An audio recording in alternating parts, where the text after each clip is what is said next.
Assalamualaikum warahmatullahi wabarakatuh. Innal hamdalillah nahmaduhu wa nasta'inuhu wa nastaghfiruh wa na'udzu billahi min shururi anfusina wa min sayyiati a'malina. May yahdihillahu fala mudilla lah wa may yudlilhu fala hadiya lah. Wa asyhadu an la ilaha illallah wahdahu la syarika lah wa asyhadu anna Muhammadan 'abduhu wa rasuluh sallallahu alaihi wa ala alihi wa sahbihi wa sallama tasliman katsira. سبحانك لا علم لنا إلا ما علمتنا إنك أنت العليم الحكيم ولا حول ولا قوة إلا بالله العلي العظيم رب اشرح لي صدري ويسر لي أمري واحلل عقدة من لساني يفقه قولي اللهم علمنا الكتاب اللهم علمنا الحكمة اللهم فقهنا في الدين وعلمنا التأويل اللهم لا سهل إلا ما جعلته سهلا وأنت تجعل الحزن إذا شئت سهلا آمين آمين آمين يا رب العالمين. Amma ba'd. Tuan-tuan dan puan-puan yang dirahmati Allah Subhanahu wa taala, untuk tazkirah Jumaat kita pada hari ini, kita akan sambung berkenaan dengan tanda-tanda kiamat. Seperti yang kita maklum bahawa kita akan menggunakan kitab yang dalam bahasa Arabnya disebutkan sebagai Nihayatul Alam, kitab Nihayatul Alam. Adapun dalam bahasa Melayu diterjemahkan kepada kitab Berakhirnya Dunia Ini. Tajuk Berakhirnya Dunia Ini, tanda-tanda kiamat kecil dan besar, yang disusun oleh Dr. Muhammad Al-Arifi. Tuan-tuan dan puan-puan yang dirahmati Allah Subhanahu wa taala, pada kali ini kita akan bacakan tanda kiamat yang ke-19. Tanda kiamat yang ke-19 iaitu wanita hamba melahirkan tuannya. Wanita hamba melahirkan tuannya. Ini salah satu tanda kiamat yang disebutkan oleh Nabi SAW di dalam hadis yang sahih. Baik. Nabi SAW bersabda dalam sebuah hadis yang panjang, hadis yang dikenali dikenali sebagai hadis Jibril yang datang kepada Nabi SAW, tanya tentang Islam, tanya tentang iman, tanya tentang ihsan. Kemudian ada satu soalan yang mana Jibril alaihissalam tanya kepada Nabi SAW tentang hari kiamat. Maka Nabi SAW menjawab, mal mas'ulu anha bi'alama minas sa'il. Tidaklah yang ditanya tentang hari kiamat lebih mengetahui daripada orang yang bertanya. Nabi SAW beritahu, hari kiamat itu aku tidak tahu, aku yang ditanya ini tidak tahu bilakah ianya terjadi. Begitu juga engkau, wahai yang bertanya, engkau juga tidak tahu bilakah berlakunya hari kiamat. Kemudian Jibril alaihissalam beritahukan kepada Nabi SAW tandanya hari kiamat. Tidak ada orang yang mengetahui bilakah waktu terjadi peristiwa tersebut, tetapi tanda-tandanya ada, disebutkan oleh Nabi SAW. Begitu juga dalam Al-Quran. Baik, salah satu tanda yang diberitahu oleh Jibril alaihissalam, katanya, sa'khbiruka an asyratiha idza waladatil mar'atu rabbataha. Aku akan memberitahukan kepadamu tanda-tandanya jika seorang hamba perempuan, jika seorang hamba di sini perempuan yang ditawan, yang dijadikan sebagai hamba perempuan melahirkan tuan dia. Kata Nabi SAW, idza waladatil mar'atu rabbataha, jika seorang hamba perempuan melahirkan tuannya. Ini dalam riwayat Bukhari dan Muslim. Dalam riwayat Muslim disebutkan idza waladatil amatu rabbaha, jika seorang hamba perempuan melahirkan tuannya. Ini tanda yang disebutkan oleh Nabi SAW, yang disebutkan oleh Jibril alaihissalam, seorang hamba perempuan melahirkan tuannya. Ini tanda yang disebutkan dalam hadis. Baik, apakah yang dimaksudkan oleh Nabi SAW apabila seorang wanita hamba, seorang perempuan, hamba perempuan melahirkan tuannya? akan dekat dengan kiamat. Apa maksudnya? Baik, ulama mereka berbeza pendapat dalam mentafsirkan maksud Nabi SAW ini. Mereka sebutkan beberapa pendapat. Baik, pendapat yang pertama mereka mengatakan bahawa yang dimaksudkan seorang hamba wanita menjadi seorang hamba wanita melahirkan tuannya. Katanya di akhir zaman nanti wilayah ataupun kerajaan Islam akan menjadi luas sebab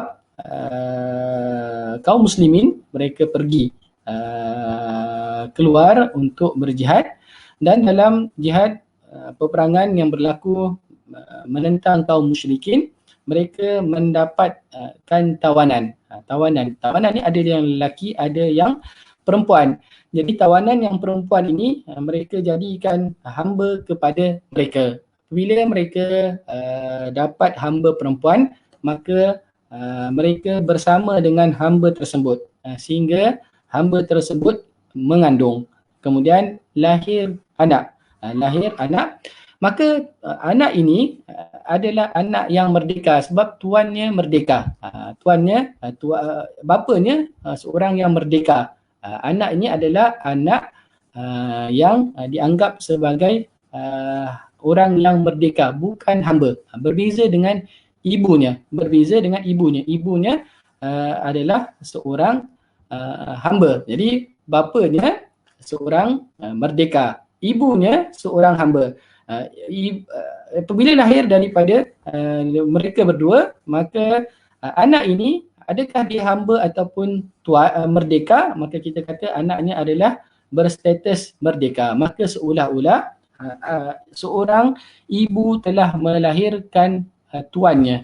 Seorang ibu telah melahirkan tuannya sendiri sebab anak ini statusnya adalah sama dengan status bapanya, iaitu seorang yang merdeka. Ini pendapat yang dikemukakan oleh Al-Khattabi radhiyallahu anhu, dan ini juga merupakan pendapat majoriti ataupun jumhur ulama. Ini mereka menganggap bahawa yang dimaksudkan Nabi SAW seorang wanita melahirkan tuannya adalah hamba perempuan yang apabila melahirkan anak daripada hasil hubungannya dengan tuannya, maka anak itu adalah berstatus tuan seperti berstatus merdeka seperti tuannya. Ini yang dimaksudkan oleh jumhur ulama. Tapi Ibnu Hajar rahimahullahu taala tidak bersetuju dengan pendapat ini. Dia kata pendapat ini adalah pendapat yang boleh dikritik, ditolak. Kerana apa? Kerana katanya Nabi SAW memberitahu perkara yang akan terjadi pada hari kiamat, pada dekat-dekat dengan hari kiamat. Sedangkan perluasan wilayah kerajaan Islam ini telah berlaku sejak daripada zaman sahabat Nabi SAW lagi. Bermula pada zaman Abu Bakar, Umar, meluas pada zaman Uthman dan seterusnya. Maka bagi Ibnu Hajar rahimahullah ta'ala, pendapat ini baginya adalah pendapat yang perlu dipertimbangkan. Ini pendapat yang pertama. Baik. Pendapat yang kedua, mereka mengatakan bahawa maksud Nabi SAW seorang hamba perempuan melahirkan tuannya, maksudnya kata hamba yang ditawan dalam peperangan ini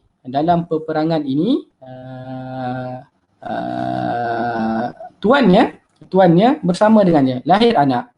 Kemudian tuannya ini dia jual, hamba perempuan ini jual kepada orang yang lain, bertukar tangan kepada orang yang lain.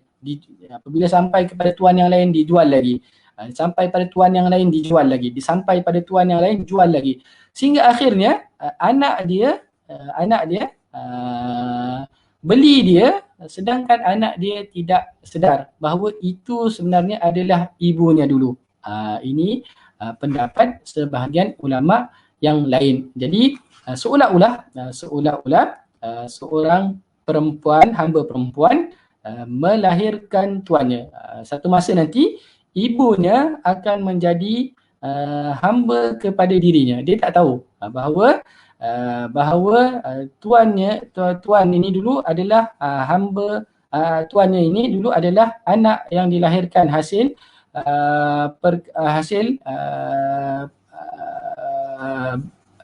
hubungannya dengan tuannya yang awal-awal dulu. Ini pendapat yang kedua. Baik, pendapat yang ketiga, disebutkan bahawa yang dimaksudkan dengan hadis ini, seorang hamba perempuan akan melahirkan tuannya adalah seorang hamba perempuan. Dia lahirkan anak yang merdeka tetapi bukan dari tuannya.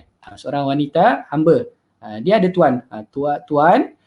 Tuan dia, tapi dia tidak bersama dengan tuan dia. Dia bersama dengan lelaki merdeka yang lain. Lelaki merdeka yang lain. Berlaku hubungan kelamin dengan lelaki yang lain melalui jima' secara syubhah. Mungkin diingat ni hamba dia. Dia bersama, rupanya bukan hamba dia, hamba orang lain. Lahir anak, mengandung, lahir anak. Ini lahir anak. Kemudian hamba perempuan ni dijual sehinggalah sampai kepada anak dia yang beli dia. Ini sama sebenarnya, hampir sama dengan pendapat yang kedua tadi. Tapi pendapat yang kedua tadi disebutkan dia bersama dengan tuannya, tuan dia jual, akhirnya anak dia beli diri dia. Tapi pendapat yang kedua ni bukan anak hasil daripada dia dengan tuannya, tetapi ada nikah syubhat. Ini pendapat yang ketiga. Baik, pendapat keempat. Pendapat yang keempat ni pendapat yang dipilih oleh Ibnu Hajar Al-Asqalani. Pendapat yang dipilih oleh Ibnu Hajar Al-Asqalani.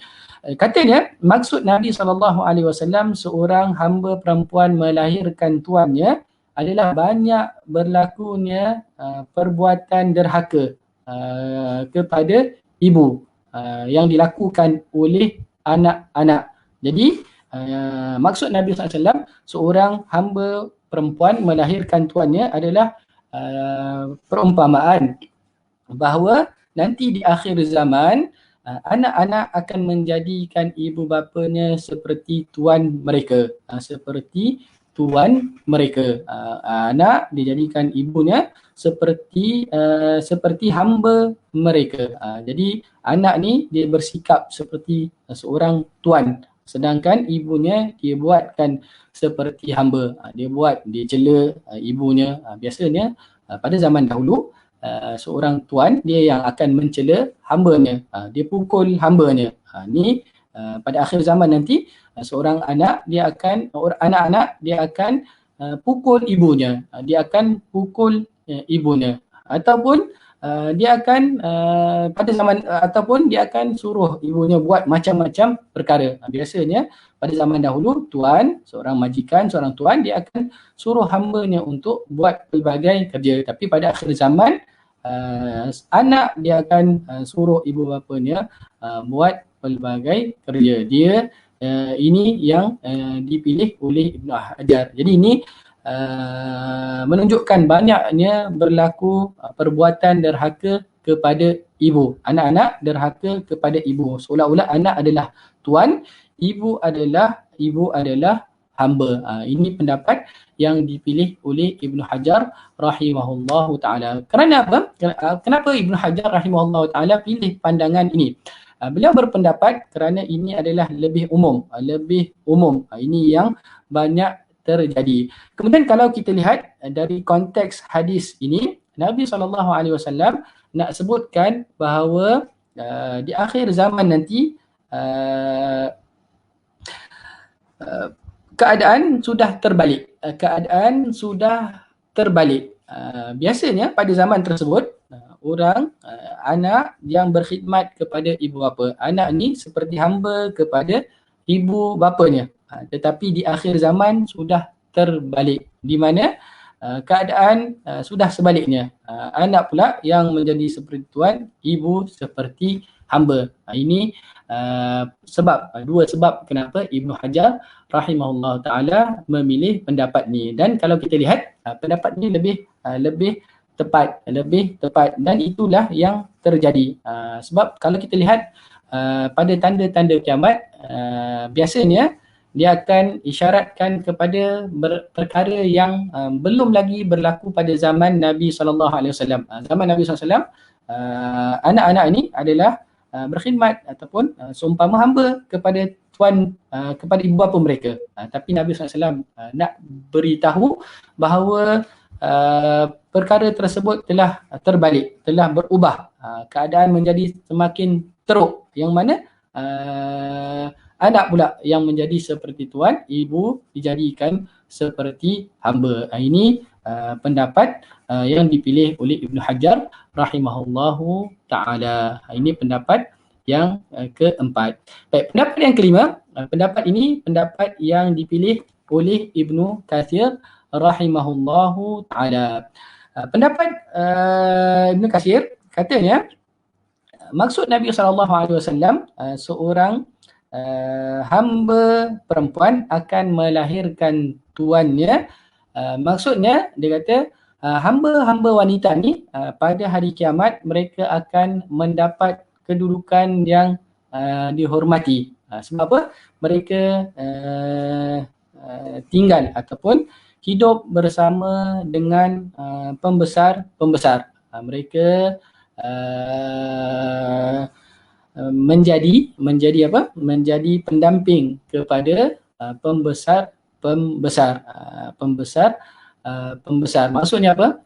Orang-orang besar ni mereka ada perempuan yang begini, perempuan yang begini, yang mereka ini lebih diminati daripada isteri masing-masing. Lelaki pembesar-pembesar ni mereka ada isteri, tapi mereka lebih suka kepada hamba-hamba perempuan ini daripada isteri-isteri mereka yang bukan hamba, isteri-isteri mereka daripada perempuan yang merdeka. Ini yang disebutkan oleh Ibnu Hajar Al-Asqalani. Jadi yang penting tuan-tuan dan puan, ini beberapa pendapat yang dikemukakan oleh ulama di dalam hadis ni. Tetapi pendapat yang lebih kita pilih adalah pada akhir zaman nanti ramai anak-anak yang derhaka kepada ibunya, kepada ibunya sehingga mereka memperhambakan ibunya. Ini antara tanda kiamat, dan ini antara tanda kiamat yang telah terjadi dan berterusan terjadi. Makin lama kita lihat makin teruk keadaan ini. Sepatutnya anak yang berkhidmat, membantu, menolong ibu bapa dalam semua urusan mereka. Tapi sebaliknya pada akhir zaman banyak anak-anak yang derhaka, yang mereka menjadikan ibu mereka seperti hamba. Mereka letakkan diri mereka seperti tuan, suruh buat begitu, suruh ni, perintahkan ini, buat itu sini, sedangkan sepatutnya mereka bersama-sama membantu ibu mereka dalam perkara-perkara mereka. Ini yang disebutkan oleh Ibnu Hajar rahimahullahu ta'ala. Baik. Jadi tanda kiamat yang ke-19, wanita ataupun hamba perempuan melahirkan tuannya adalah banyaknya anak-anak yang derhaka kepada ibu bapanya. Baik. Tanda kiamat yang ke-20. Tanda kiamat yang ke-20, kemunculan wanita-wanita yang berpakaian tetapi masih lagi bertelanjang. Disebutkan dalam kitab asalnya, zuhurun nisa'il kasiyatil ariyat. Zahirnya wanita-wanita yang berpakaian tetapi mereka telanjang. Wanita berpakaian tetapi mereka bertelanjang. Wanita. Nabi SAW tekankan perkara ini kepada wanita. Mereka pakai pakaian, berbaju, berpakaian. Mereka pakai pakaian, cuma pakaian mereka itu pakaian yang tidak mengikut syarak. Mengikut syarak yang mana Jika dilihat kepada wanita-wanita tersebut, seolah-olah mereka adalah perempuan yang telanjang, perempuan yang telanjang, perempuan yang telanjang. Seolah-olah mereka tidak berpakaian, pakai pakaian tapi kelihatan aurat mereka, berpakai pakaian tapi kelihatan bentuk tubuh badan mereka, pakai pakaian tetapi nampak warna kulit mereka. Ini yang disebutkan oleh Nabi SAW dalam hadis-hadis yang sahih. Ini tidak berlaku pada zaman Nabi SAW. Ada wanita pada zaman tersebut, tetapi mereka apabila berpakaian, betul-betul mereka pakai pakaian, mereka tutup aurat, mereka tidak tunjukkan perhiasan mereka, mereka tidak perlihatkan rambut mereka, bahagian-bahagian badan yang mesti ditutup, mereka tutup, mereka pakai pakaian yang menjaga, yang menunjukkan bahawa diri mereka adalah perempuan-perempuan yang mulia. Baik, kita bacakan hadisnya. Disebutkan dalam sebuah hadis yang diriwayatkan oleh Imam Ahmad, kata Nabi SAW, sayakunu fi akhir ummati rijalun yarkabuna ala surujin ka'ashbahir rihali yanziluna ala abwabil masajidi nisa'uhum kasiyatun ariyatun ala ru'usihim ka'asnimatil bukhti كأسنمة البخت العجاف العنوهن فإنهن ملعونات لو كانت وراءكم أمة من الأمم لخدمنا نساؤكم نساءهم كما يخدمنكم نساء الأمم قبلكم. Kata Nabi SAW, pada akhir umat ini akan ada kaum lelaki yang menunggang di atas pelana-pelana kuda bagaikan rumah-rumah. Ini kata Nabi SAW. Di akhir zaman nanti ada kaum lelaki, dia akan naiki tunggangan.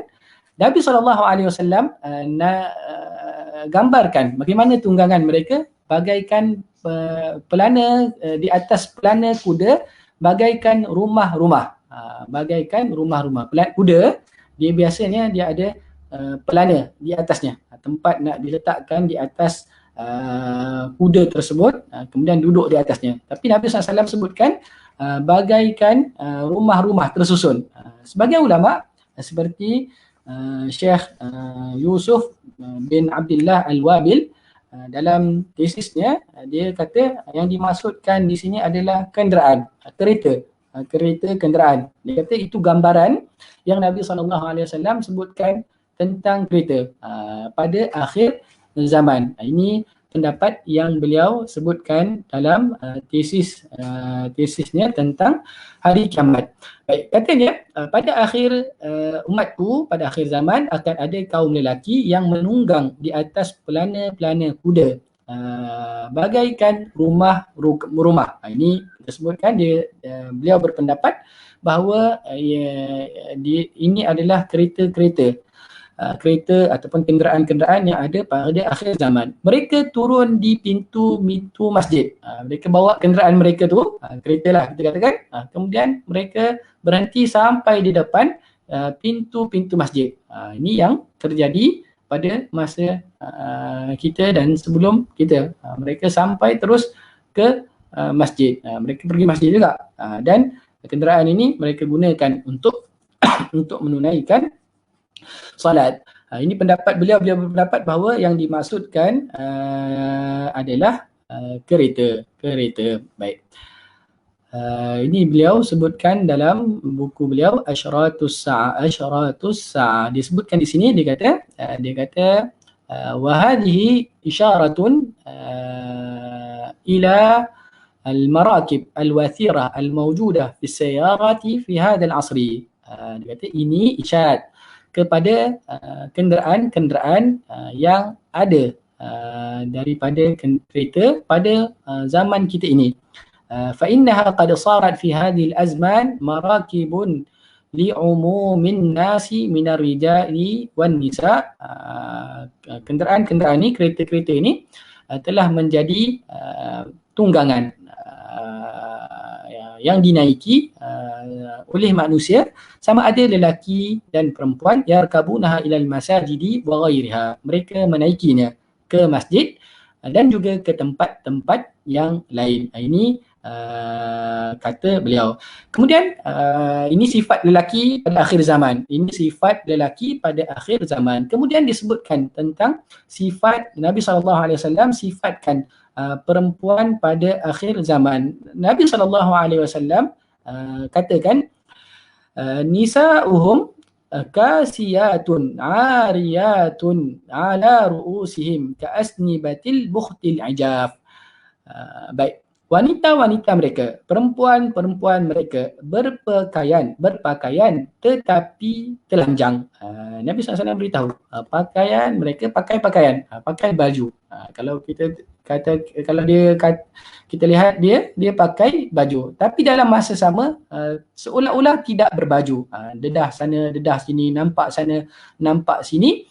Dan Nabi SAW sebutkan kepala mereka bagaikan bonggol unta yang kurus. Asnimah, asnimah ni sanam, jamak kepada sanam. Sanam ni adalah bonggol. Unta, bukan semua ada, unta ada bonggol. Ada bonggol, itu dalam bahasa Arab disebutkan sebagai sanam. Jamaknya adalah asnimah. Al-bukhti, al-bukhtu ini adalah sejenis unta. Sejenis unta. Biasanya unta yang berasal daripada Khurasan, daripada Iran sana. Unta Khurasan ni biasanya lehernya panjang, Jadi kemudian Nabi SAW sebutkan unta ni ijaf, yang sudah tua,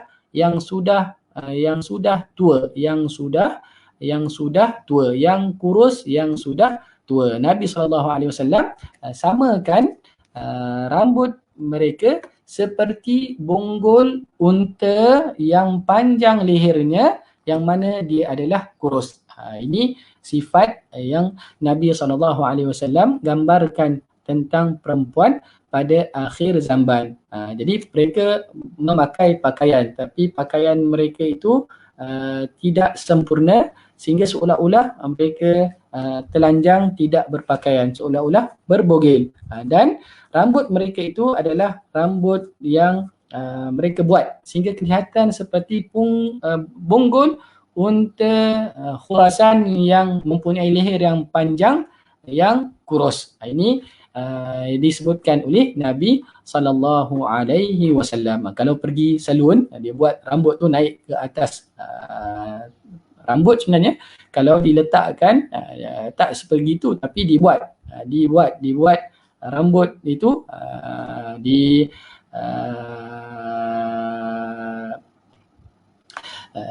dibuat fashion dia seperti bonggol unta. Dia adalah alat-alat yang digunakan untuk dia buat rambutnya sebegitu, naik ke atas. Nampaklah kalau dari jauh nampak wanita tersebut. Kadang-kadang dia panjangkan ke belakang, macam-macam dah. Yang penting Nabi SAW gambarkan dia adalah seperti bonggol unta. Jadi dia pakai pakaian yang tidak mematuhi syariat, dan dalam masa yang sama ia menggunakan fashion yang seolah-olah rambutnya kelihatan seperti bonggol unta yang kurus. Baik, dalam hadis ini Nabi SAW kata il'anuhunna fa innahunna mal'unatun, laknatlah mereka kerana sesungguhnya mereka adalah golongan yang dilaknat. Ini secara umum. Tak boleh kita jumpa kalau perempuan dia pakai tudung, betul rambut tu dalam tu tinggi, kita laknat dia secara individu. Ini secara umum. Ini laknat secara umum. Untuk pengetahuan kita tak boleh melaknat orang yang melakukan maksiat secara individu. Engkau dilaknat Allah Subhanahu Wa Taala sebab buat ini. Tapi secara umum, siapa yang buat dosa sekian-sekian, maka dia dilaknat oleh Allah Subhanahu Wa Taala. Itu dibolehkan secara umum, secara individu tidak dibenarkan. Kenapa? Nabi SAW kata fa innahunna mal'unatun, kerana mereka itu wanita-wanita yang begitu, mereka itu dilaknat. Mereka itu dilaknat. Dilaknat siapa? Dilaknat oleh Allah Subhanahu Wa Taala. Maksud laknat, Allah Subhanahu Wa Taala jauhkan mereka daripada rahmat Allah Subhanahu Wa Taala. Ini yang disebutkan oleh Nabi sallallahu alaihi wasallam. Seolah-olah perkara ini tidak ada pada zaman Nabi sallallahu alaihi wasallam. Sebab tu Nabi sallallahu alaihi wasallam kata perkara ini akan terjadi pada akhir zaman. Pada akhir zaman, perempuan-perempuan yang melakukan perbuatan yang begini, pakai pakaian tapi telanjang dan rambutnya begini sifatnya seperti bonggol unta, maka mereka ini adalah perempuan yang dilaknat. Baik. Dalam riwayat yang lain diriwayatkan oleh Al-Hakim, katanya sayakunu fi akhir ummati rijalun yarkabuna 'ala al-mayathir hatta ya'tu abwaba masajidihim nisa'uhunna kasiyatun 'ariyat. Akan ada di akhir umatku kaum lelaki yang menaiki pelana-pelana besar, kita sebutkan tadi kereta atau kenderaan yang seumpama dengannya, sehingga mereka datang ke pintu masjid sedangkan wanita-wanita mereka berpakaian tetapi telanjang. Dalam hadis yang diriwayatkan oleh Abu Hurairah radhiyallahu anhu, Nabi SAW bersabda, sinfani min ahli nari lam arahuma, qaumun ma'ahum siyatun ka'adnabil baqari yadribuna bihan nas, wa nisa'un kasiyatun 'ariyatun mumilatun ma'ilatun ru'usuhunna ka'asnimatil bukhtil ma'ilati la yadkhulnal jannata wa la yajidna rihaha wa inna rihaha la yujadu min masirati kadza wa kadza. Baik. Maksudnya ada dua golongan manusia penghuni neraka. Nabi SAW kata sinfani, dua golongan. Min ahli nar, mereka ini adalah daripada ahli neraka. Mereka ni daripada ahli neraka. Mereka ini melakukan dosa sehinggalah mereka layak untuk dimasukkan ke dalam neraka. Lam arahuma, aku tidak pernah melihat mereka lagi. Benda ni tak ada pada zaman Nabi SAW, ataupun kalau ada pada zaman Nabi SAW bukan dilakukan oleh kaum muslimin. Tidak ada pada kaum muslimin. Mungkin ada pada orang-orang kafir pada masa tersebut di tempat yang lain, bukan di sekeliling Nabi SAW. Zahirnya tidak ada pada kaum muslimin ketika itu. Semua perempuan, dua golongan ni tidak ada pada zaman Nabi SAW yang dapat dilihat oleh Nabi SAW. Golongan pertama, qaumun ma'ahum siyatun ka'adnabil baqari, satu golongan yang membawa cemeti seperti ekor lembu, yadribuna bihan nas, yang mana mereka menggunakan cemeti tersebut untuk memukul manusia. Ini kita dah lalu semasa perbincangan tentang tanda kiamat yang ke-15. Golongan zalim yang menggunakan cemeti untuk memukul manusia. Pada zaman Nabi SAW, orang Islam tidak melakukan perkara ini. Tidak ada orang yang buat begini. Ini kita dah lalu perbincangannya pada tanda kiamat yang ke-15. Baik, golongan yang kedua yang Nabi SAW sebutkan bahawa mereka adalah daripada ahli neraka yang tidak ada pada zaman Nabi SAW, tidak pernah dilihat oleh Nabi SAW. Katanya, wanisa'un kasiyatun ariyat, nisa, perempuan-perempuan, kasiyat, berpakaian, ariyat, akan tetapi mereka telanjang. Mumilat, selalu melakukan maksiat, ma'ilat, mengajarkan kemaksiatan kepada orang yang lain. Ini dia diterjemahkan dalam kitab kita ini begitu. Mumilat, ma'ilatin, mumilat, Mumilat, mailat. Apa maksud mumilat dengan mailat ni? Ada 4 pendapat yang disebutkan oleh Allah, disebutkan oleh ulama. Ini disebutkan oleh Imam An-Nawawi dalam kitabnya Minhaj, syarah kepada Sahih Muslim Ibnul Hajjaj. Baik, mumilat, mailat. Mumilat, mailat. Mumilat melenggang-lenggok, berlenggang-lenggok, ataupun mumilat, mailat yang sengit, miring, yang sengit. Baik, yang pertama dia kata menyimpang, maksud mumilat, mailat, perempuan-perempuan ini menyimpang daripada mentaati Allah dan tidak mahu menunaikan kewajipan-kewajipan mereka yang diwajibkan ke atas mereka, dan mereka mengajarkan wanita-wanita yang lain untuk melakukan perbuatan yang sama. Mereka ni tak mahu taat kepada Allah.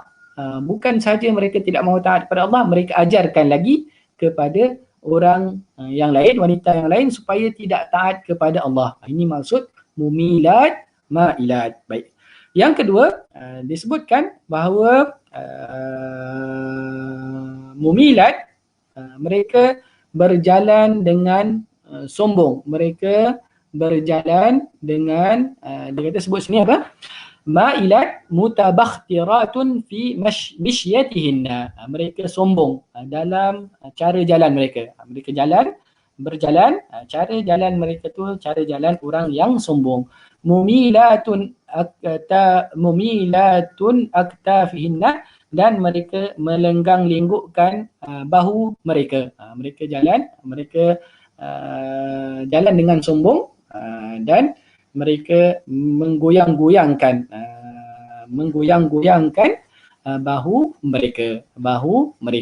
Ini pendapat yang kedua.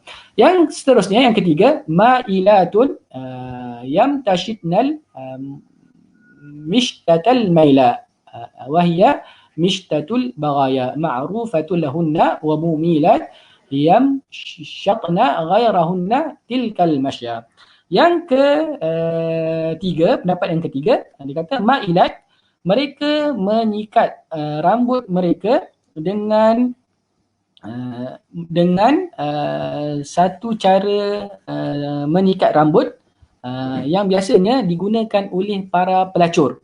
Ini disebutkan di sini. Mereka rupanya ada model rambut.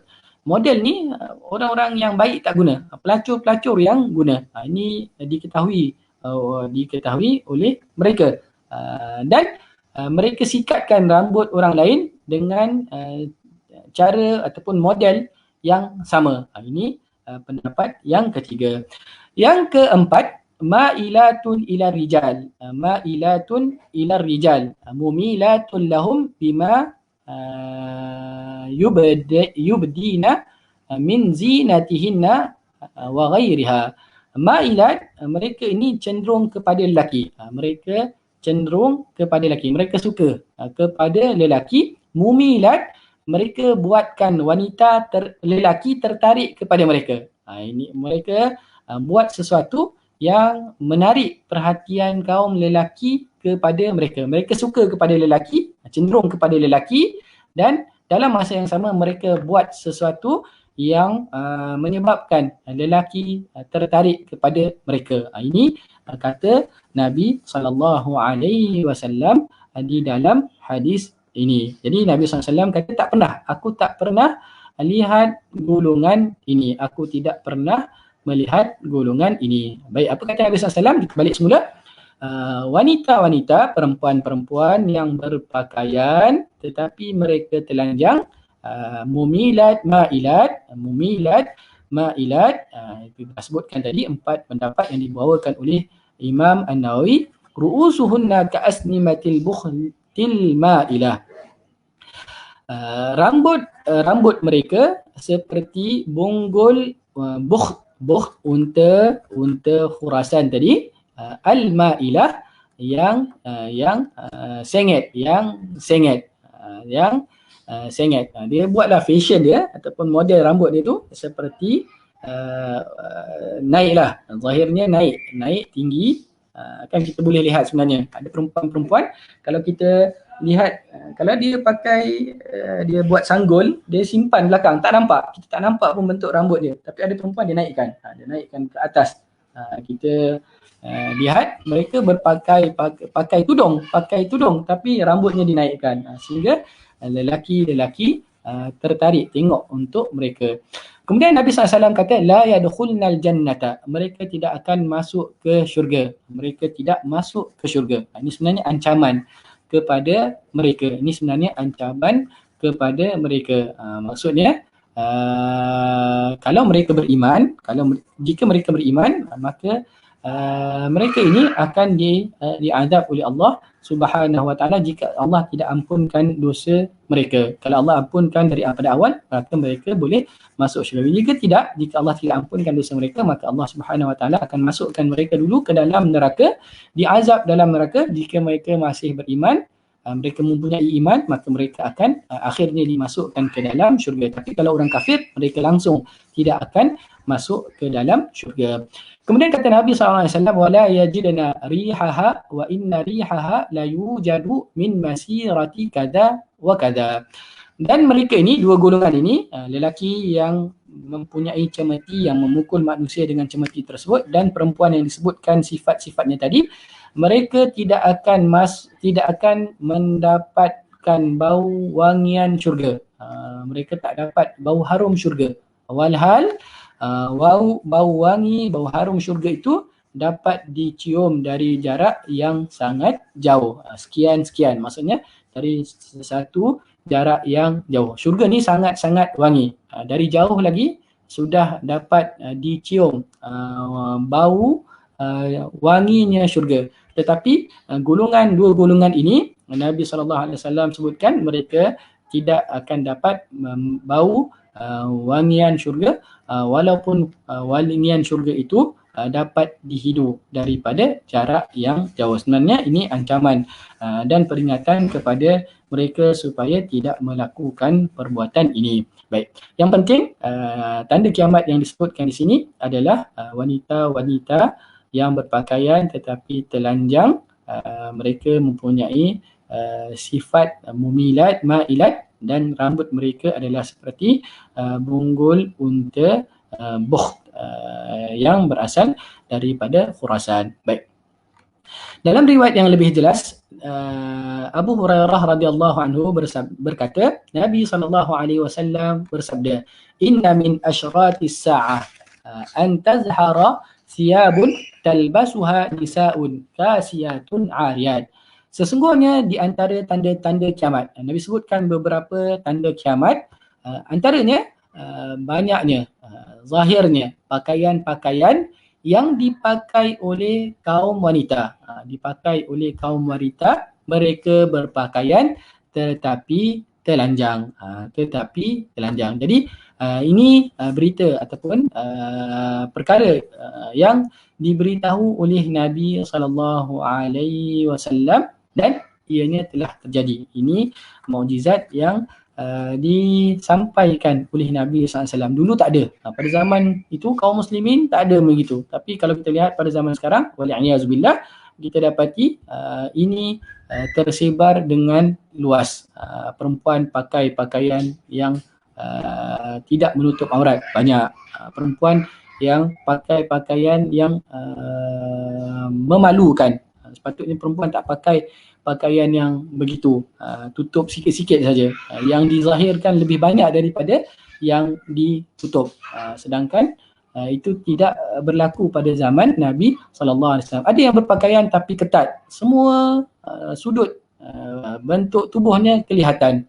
Seolah-olah dia nak tunjukkan anggota badannya. Walaupun dia kata dia tutup, saya pakai baju, saya pakai seluar, tutup aurat katanya. Tutup aurat tapi ketat. Semua nampak dari bentuk tubuhnya. Ini yang dimaksudkan dan ianya telah terjadi pada zaman kita sekarang. Sedangkan kalau kita lihat pakaian ni tujuan dia selain daripada menjaga badan kita daripada sejuk, daripada panas, ianya juga adalah satu ibadah. Kalau kita pakai pakaian untuk menutup aurat, maka kita dapat ibadah. Kalau kita pakai dengan sempurna dan pakai pakaian yang dimuliakan, maka kita akan dimuliakan. Tengok orang yang pakai pakaian yang biasa dipakai oleh orang-orang yang baik, manusia akan hormat mereka secara tidak langsung. Ini tengok saja orang, contohnya lah, kita kata tengok saja perempuan yang pakai tudung labuh, orang secara asasnya orang kata ni perempuan yang baik, perempuan yang baik. Secara asasnya kita wallahu alam, secara hakikatnya kita tahu, tapi pandangan pertama kita akan mengatakan perempuan ini adalah perempuan yang baik. Jadi pakaian ini sebenarnya satu ciri yang menunjukkan diri seseorang itu, sama ada dia adalah orang yang baik ataupun orang yang tidak baik. Itu dari segi asalnya, tapi hakikatnya itu berbalik kepada individu tersebut. Yang penting Nabi SAW sebutkan pada akhir zaman pakaian itu dipakai oleh kaum wanita, tetapi ianya tidak berfungsi seperti asalnya lagi. Pakaian yang tipis, pakaian yang ketat, menampakkan tubuh badan, menampakkan kulit badan, ini yang terjadi nanti dan telah terjadi pada akhir zaman. Baik, kita teruskan lagi tuan-tuan dan puan-puan yang dirahmati Allah Subhanahu Wa Taala. Dosa tanda kiamat yang ke-21, tanda kiamat yang ke-21. Dalam kitab kita ni disebutkan penggembala kambing yang tidak berbaju dan berkaki ayam berlumba-lumba dalam mendirikan bangunan pencakar langit. Bangunan pencakar langit, bangunan yang tinggi. Ini disebutkan, perkara ini disebutkan oleh Nabi SAW dalam hadisnya. Kita bacakan hadisnya. Nabi SAW sebutkan, وأن ترى الحفاة العراة العالة رعاء الشاء يتطاولون في البنيان. Ini disebutkan oleh Jibril kepada Nabi SAW dalam hadis Jibril yang kita bacakan pada awal majlis tadi. Kata Nabi SAW ataupun kata Jibril kepada Nabi SAW, dan jika kamu melihat orang yang sebelumnya tidak beralas kaki dan tidak berpakaian, tak ada kasut alas kaki, orang tak ada kasut, tak ada selipar pun tak ada, kemudian tidak berpakaian, telanjang, miskin, ri'a asya, pengembala kambing biri-biri, yatatawaluna fil bunyan, mereka berlomba-lomba meninggikan bangunan. Mereka berlumba-lumba untuk meninggikan bangunan. Jadi akhir zaman nanti golongan ini akan berlumba-lumba untuk membina bangunan-bangunan pencakar langit, membina bangunan yang sangat tinggi. Kita sebutkan apa? Bangunan-bangunan pencakar langit, bangunan-bangunan yang tinggi-tinggi, menara-menara yang tinggi. Ini disebutkan oleh Nabi SAW. Baik, dalam hadis ni Nabi SAW sebutkan sifat golongan ini. Kata Nabi SAW, hufata, mereka tidak mempunyai alas kaki. Apa orang yang kita sebut berkaki ayam. Mereka ni golongan dulunya, mereka ni berkaki ayam. Urata, arin, orang yang telanjang, tidak mempunyai pakaian. Berkaki ayam, tidak mempunyai pakaian. Alata, miskin, orang yang miskin. Ri'a asyad, mengembala kambing. Siapakah mereka ni? Siapakah mereka ini? Siapakah golongan ni? Baik. Perkara ni pernah disebutkan oleh Nabi SAW. Sahabat-sahabat mereka tanya kepada Nabi SAW, Ya Rasulullah, wa man ashabus sya'i wal hufatu al-jiya'u al-'alatu. Mereka bertanya, ataupun Ibn Abbas bertanya, Ya Rasulullah, siapakah para pengembala kambing itu yang berkaki ayam, yang berada dalam keadaan lapar dan yang miskin itu. Ya Rasulullah, siapakah golongan ini? Secara mudahnya kita katakan, ya Rasulullah, siapakah golongan ini? Engkau sebutkan siapa mereka itu? Mereka yang berlumba-lumba membuat bangunan-bangunan tinggi pencakar langit. Maka Nabi SAW sebutkan Al-Arabu, orang-orang Arab. Nabi SAW sebutkan bahawa orang-orang Arab pada akhir zaman mereka berlumba-lumba untuk membina bangunan-bangunan yang tinggi, bangunan-bangunan yang tinggi. Dan ini satu perkara yang telah terjadi. Fenomena ini telah terjadi pada masa sekarang. Kita lihat di negara-negara Arab masing-masing berlumba-lumba untuk memegang rekod bangunan yang tinggi. Masing-masing berlumba-lumba membina bangunan pencakar langit. Ada macam-macam buruj. Dalam bahasa Arab disebutkan menara ni buruj. Ada di Dubai ada buruj Khalifa, di Arab Saudi ada buruj Mamlakah, di negara lain ada di Jeddah ada buruj Jeddah, macam-macam. Semuanya bangunan-bangunan yang tinggi. Malah kalau kita lihat dekat dengan Masjidil Haram pun ada bangunan yang tinggi, ada menara jam tu kan yang besar sangat tinggi. Itu antara tanda-tanda kiamat yang telah disebutkan oleh Nabi SAW di dalam hadis. Benda ni adakah tidak boleh ataupun boleh? Sebenarnya tidak menjadi perbincangan sebab benda ni boleh. Cuma Nabi SAW sebutkan antara tanda kiamat itulah yang akan terjadi. Adakah dilarang daripada membina bangunan tinggi? Tidak ada larangan daripada Nabi SAW untuk membina bangunan yang tinggi. Tidak ada halangan. Bukan perkara yang haram. Tetapi perkara itu akan terjadi pada akhir zaman. Pada akhir zaman. Kalau kita lihat Makkah, Madinah, hatta 100 tahun yang lalu, gambar-gambar yang lama tak ada pun bangunan yang tinggi. Begitu juga di negara-negara Arab yang lain. Kita tengok Dubai, apa tu semua, negara-negara Imarat, semuanya padang pasir yang kosong, gersang.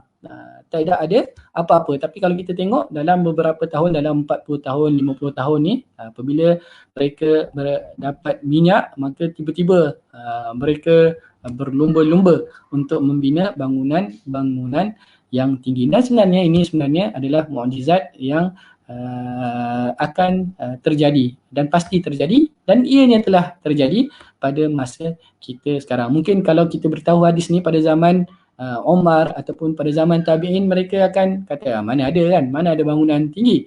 Tetapi kalau kita lihat pada zaman sekarang, benda ni, perkara ini, situasi ini, fenomena ini telah terjadi di depan mata kita sendiri. Jadi ini tanda-tanda, 3 tanda yang kiamat yang telah kita bincangkan pada majlis ini. Wallahu ta'ala alam. InsyaAllah pada majlis yang akan datang kita akan bacakan tanda-tanda kiamat yang lain, antaranya menegur siapa orang yang dikenali sahaja, perniagaan menjadi semakin berkembang, dan wanita-wanita akan berniaga bersama suami mereka. Wallahu ta'ala alam. Kita akhiri dengan kafaratul majlis. Subhanakallahumma wa bihamdika asyhadu an la ilaha illa ant astaghfiruka wa atubu ilaik. Allahumma anfa'na bima 'allamtana وعلمنا بما ينفعنا وزدنا علما. اللهم إنا نسألك علما نافعا ورزقا طيبا وعملا متقبلا. اللهم إنا نعوذ بك من علم لا ينفع ومن قلب لا يخشع ومن دعوة لا يستجاب لها. اللهم آت أنفسنا تقواها وزكها أنت خير من زكاها أنت وليها ومولاها. اللهم إنا نعوذ بك من البرص والجنون والجذام ومن سيء الأسقام. اللهم جنبنا منكرات الأخلاق والأعمال والأهواء والأدواء. اللهم إنا نعوذ بك من جهد البلاء ودرك الشقاء وسوء القضاء وشماتة الأعداء وعضال الداء. ربنا آمنا بما أنزلت واتبعنا الرسول فاكتبنا مع الشاهدين. ربنا آتنا في الدنيا حسنة وفي الآخرة حسنة وقنا عذاب النار. وصلى الله على النبي الأمي وعلى آله وصحبه وسلم والحمد لله رب العالمين. بارك الله فيكم والسلام عليكم ورحمة الله وبركاته.